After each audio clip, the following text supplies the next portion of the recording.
1 मे महाराष्ट्र दिवस कामगार दिवस। आजच्या दिवशी दरवर्षाप्रमाणे आपण साधारणतः जून महिन्यापासून शाळेमध्ये येतो।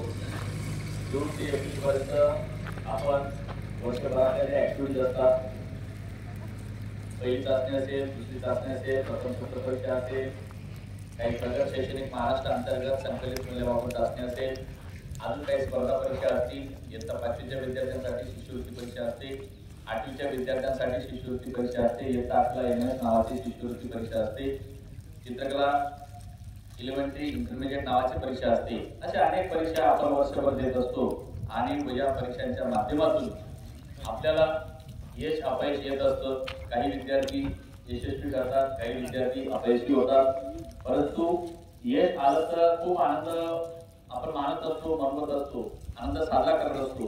परंतु जर अपयश आलं तर आपण नाराज होतो। मित्रांनो, नाराज व्हायचं नाही। आता इयत्ता 5वीचा निकाल लागला, इयत्ता 5वीमध्ये 1 विद्यार्थी पात्र झाला, 10 विद्यार्थी बसलेले होते। इयत्ता 8वीचा निकाल लागला, 8वीमध्ये 3 विद्यार्थी पास झाले, पात्र ठरले, अजून त्यांची राज्याची मेरिट लिस्ट लागेल। इयत्ता 8वीचा एमएसचा निकाल लागला, त्याच्यात काही विद्यार्थी पात्र झाले, गेल्या वर्षी काही विद्यार्थी पात्र झाले होते। म्हणजे वर्षभरामध्ये अनेक योजना, अनेक परीक्षा असतात आणि त्या परीक्षांना आपल्याला सामोरं जावं लागतं। मोदी म्हणेल की आम्हाला या परीक्षा अभ्यास असतो, परंतु शासनाने आपल्या मानवी मेंदूचा विचार करून आपल्याला काही दिवस सुट्ट्या दिल्या आहेत। या सुट्ट्या याच्यासाठी दिल्या आहेत की तुमच्या शरीराला आणि मनाला आणि बुद्धीला आराम मिळावा याच्यासाठी आहे। परंतु आपल्याला या वयामध्ये आराम मिळण्यासाठी आराम करण्याची अजिबात आवश्यकता नाही। आता गेल्या काही दिवसापूर्वी यूपीएससीचा निकाल लागला महाराष्ट्रामधला। कोण आला महाराष्ट्रातला दंड समाजासाठी कोण पास झाला बरं? कोण पास झाला यूपीएससी? काय ना कोण पास झालं? काय झाला तो? आयटी। शाबास, अरे वा, काय झालं यासाठी? महाराष्ट्राचा दंड समाजाचा मुलगा ज्याला 10वीमध्ये 96% होते, 12वीमध्ये 89% होते आणि महाराष्ट्राचं नामांकित कॉलेज सीओईटी या कॉलेजमध्ये त्याने सिव्हिल या शाखेमध्ये पदवी ग्रहण करून त्याने दिल्लीला क्लासेस लावून, पुण्याला क्लासेस लावून तो विद्यार्थी आज आयपीएस अधिकारी झाला। मग मला देखील आयपीएस अधिकारी व्हायचं आहे असं कोणाकोणाला वाटतं मनामध्ये? कोणाला वाटतं मनामध्ये? एका अधिकारी होण्यासाठी काही जातीपातीच्या धर्माची गरज नसते। आपल्याला अधिकारी व्हायचं असेल तर मनामध्ये जिद्द आणि इच्छा ठेवली पाहिजे। बेदेव ढोणे हा 10वीमध्ये असताना त्याने इच्छा व्यक्त केली होती, बाकीच्या चॅनलने चुकीचं दाखवतो हा वेगळा आहे, परंतु तो सतत अभ्यास करत होता। फक्त ज्या दिवशी निकाल लागला त्या दिवशी त्याचे मावशी काका आजारी, म्हणजे मावशी काकांकडे तो मेंढ्या चारण्यासाठी आणि मेंढीची केस कापण्यासाठी आलेला होता, वडील आजारी असल्यामुळे। आपण जसं शेतामध्ये आळजी पडली जातो ना, तसं सत्यकथा ही आहे। बाकीच्या मीडियाने काही चुकीचं दाखवलं तो त्यांचा भाग आहे, परंतु मेंढपाळचा मुलगा होता, मेंढपाळ बकऱ्या चारण्याचा मुलगा होता। त्याची मुलाखत जर पाहिली तर त्याला प्रश्न तसे विचारले आहेत मुलाखतमध्ये काय विचारलंय की तुमचे वडील काय करतात, तुमचा व्यवसाय काय होता वडिलांचा, म्हणजे आयपीएस झाल्यानंतर सुद्धा यूपीएससी क्रॅक केल्यानंतर आपल्याला आपल्या वडिलांच्या व्यवसायाशी निगडीत प्रश्न विचारले जातात। म्हणून एक गोष्ट लक्षात ठेवा बाळांनो, की आता या सगळ्यांना विचारलं की कोणाला आयपीएस व्हायचे, कोणी बोला आपल्याला नाही, म्हणजे इच्छा नाही आपली। पहिल्याने आपल्यामध्ये इच्छा निर्माण करावी लागते। आपल्यामध्ये जर इच्छा व्यक्त केली तर आपल्याला मार्ग सापडतो, त्याला जिद्दची जोड करावी लागते, चिकाटी ठेवावी लागते। आपण नक्की भविष्यामध्ये आयपीएस अधिकारी होणार हे लक्षात ठेवायचं असतं। पण आपण इच्छा व्यक्त करत नाही, कारण इच्छा व्यक्त करण्यासाठी सुद्धा कर्तव्याची जोड लागते, म्हणून कर्तव्य निर्माण करण्याचा प्रयत्न करायचा। दुसरी गोष्ट, आपल्या शाळेमध्ये इयत्ता 5वी ते 10वी पर्यंतच्या सर्व विद्यार्थ्यांना मोफत प्रवेश दिला जातो। इयत्ता 5वी ते 8वीच्या विद्यार्थ्यांना मोफत पाठ्यपुस्तके दिली जातात शासन नियमानुसार।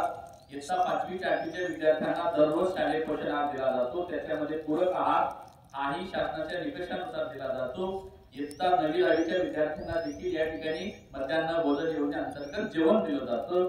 तसंच इयत्ता 5वी आणि 8वी पात्र झालेल्या विद्यार्थ्यांना स्कॉलरशिप दिली जाते। इयत्ता 5वी ते 10वीच्या एसटी कॅटेगरीतील मुला मुलींना सुवर्ण महोत्सव शिष्यवृत्ती दिली जाते। इयत्ता 5वी ते 10वीच्या सर्व ओबीसी संवर्गातील विद्यार्थ्यांना महात्मा सावित्रीबाई फुले यांच्या नावाने शिष्यवृत्ती दिली जाते। शासनाकडून अनुदान प्राप्त झाल्यानंतर आपण त्याचे ऍप्लिकेशन करत असतो। तसंच एलेव्हनचा पात्र झालेल्या विद्यार्थ्यांसाठी त्या ठिकाणी 2 प्रकारच्या शिष्यवृत्ती आहेत। जर आपण पास झालो तर कुणबी पाटील मराठा समाजातील मुला मुलींना राजाराम महाराज छत्रपती राजाराम महाराज नावाची शिष्यवृत्ती दिली जाते। आणि जर आपण पात्र झालो तर महाराष्ट्र शासनाकडून केंद्र शासनाअंतर्गत आपल्याला त्या ठिकाणी एलेव्हनची शिष्यवृत्ती दिली जाते। म्हणजे एवढ्या सगळ्या ऍक्टिव्हिटीज आणि सगळ्या कृती कार्यक्रम आपल्या शाळेमध्ये राबवला जातो।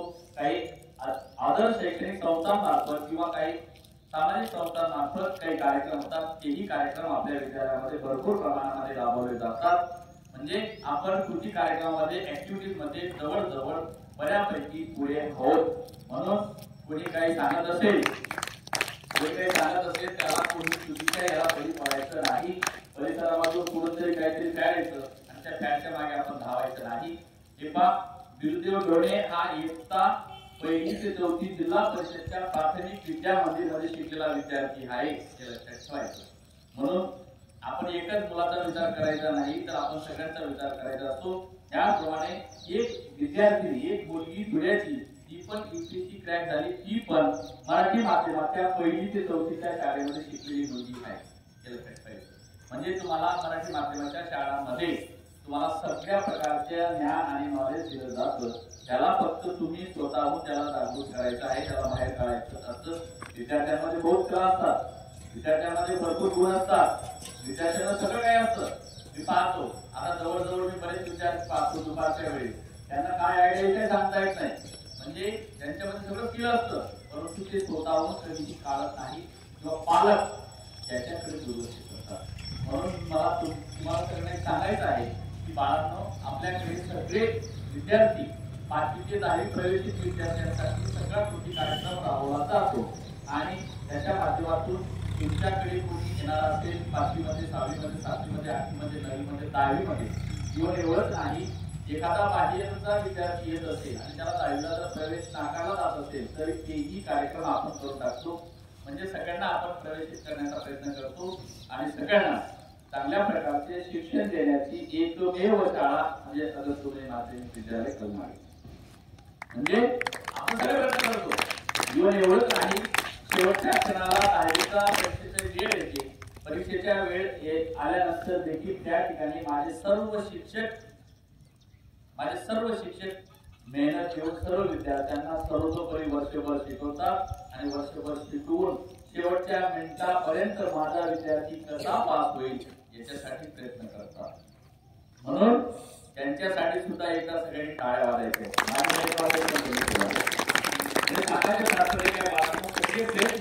सगळेजण करतात आणि माहिती कर्मचारी देखील तुम्हाला शेवटच्या मिनिटापर्यंत मदत करण्याचा प्रयत्न करतात। म्हणजे सगळेजण पूर्ण टीम आमच्याकडे तुमची पूर्ण टीम सगळा प्रयत्न करते। महाराष्ट्राच्या शासनाच्या नियमानुसार रोज आपल्या शाळेमध्ये परिपाठ होतो। परिपाठाच्या माध्यमातून तुमच्या घरी वाढदिवस वाढता साजरा हो अथवा न हो, पण तो वाढदिवस आपण आपल्या विद्यालयामध्ये दररोज करत असतो। आणि तोही विद्यार्थ्याचा वाढदिवस त्याला गोड चॉकलेट देऊन त्याचा वाढदिवस शुभेच्छा देणं हे काही म्हणजे सहजासहजी काम नाही। नाही एखादा वाढदिवस साजरा करायचा तर मित्रांना मोठी पार्टी द्यावी लागते तर तो वाढदिवस साजरा होतो। पण आपण आपल्या विद्यालयामध्ये फ्री ऑफ कॉस्ट म्हणजे कुठल्याही प्रकारचं काही नाही, कोणी असो मग तो कोणाचाही मुलगा असो, ते लेकरू आमचं आहे, आमच्या शाळेचं आहे असं समजून त्याचा आनंद द्विगुणित व्हावा याच्यासाठी त्याचा वाढदिवस साजरा होतो।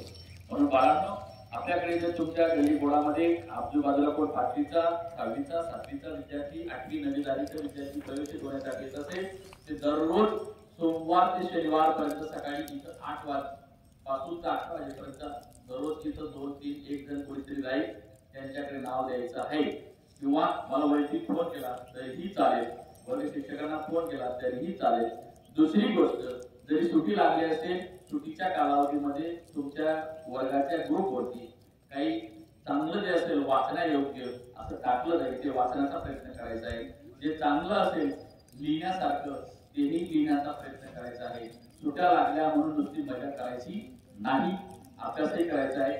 जे विद्यार्थी आता 10वीला गेलेले आहेत तर त्या विद्यार्थ्यांनी आता दररोज आपण जवळजवळ साधारणतः 15 ते 20 दिवसाच्या कार्यक्रमामध्ये क्लास घेतला तर दररोज तुम्ही वाचन लिखन करायचं आहे सगळ्यांनी. आणि विशेष करून एक कार्यक्रम राहिला, 5वी आणि 8वीला पात्र झालेले जे विद्यार्थी आहेत त्यांनी उभं राहायचंय, त्यांच्यासाठी सगळ्यांनी एकदा जोरात टाळ्या वाजवायच्या.